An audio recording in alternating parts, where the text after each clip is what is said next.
આજનો વિષય છે। આ જગતને શ્રી રામનો પરિચય વાલ્મીકી ઋષિ વાલ્મીકીએ રામાયણ દ્વારા આપ્યો, તો ગામડે ગામડે રામ નામ ગુંજતું તુલસીદાસના રામચરિત માનસે કર્યું। વાલ્મીકી રામાયણની રચનાનો સમય અતિ પ્રાચીન છે। તુલસીકૃત રામચરિત માનસની રચના 16મી સદીમાં થઈ છે।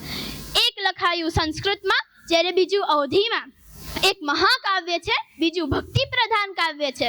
વાલ્મીકીજીનો હેતુ આદર્શ જીવન અને ધર્મનો માર્ગ બતાવવો છે, જ્યારે તુલસીદાસજીનો હેતુ ભક્તિભાવ અને ભગવાન પ્રત્યે શ્રદ્ધા વધારવી છે। વાલ્મીકીજીના પાત્રોમાં માનવીય ગુણો દેખાય છે અને તુલસીદાસજીના પાત્રોમાં તે એક આદર્શ અને દિવ્ય સ્વરૂપમાં દેખાય છે। બંને ગ્રંથોની ઘટનાઓ વચ્ચે ઘણો બધો તફાવત જોવા મળે છે। ઉદાહરણ તરીકે વાલ્મીકી રામાયણમાં અહલ્યા દેવી શ્રાપથી અદૃશ્ય થઈ જાય છે અને શ્રીરામના દર્શનથી તેમનો ઉદ્ધાર થાય છે। રામચરિત માનસમાં અહલ્યા દેવી પથ્થર બની જાય છે અને શ્રીરામના ચરણ સ્પર્શથી તે ફરી સ્ત્રી સ્વરૂપને પામે છે। વાલ્મીકી રામાયણમાં રાવણ સીતાજીને બળજબરીથી લઈ જાય છે।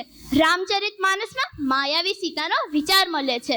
વાલ્મીકી રામાયણના બાલકાંડના મુખ્ય વિષયોમાં રાજા દશરથ ગંગાજીના અવતરણની કથા છે, જે રામચરિત માનસમાં નથી, પણ તેમાં શિવસતી અને શિવ પાર્વતીના લગ્નની વાતનો સમાવેશ છે।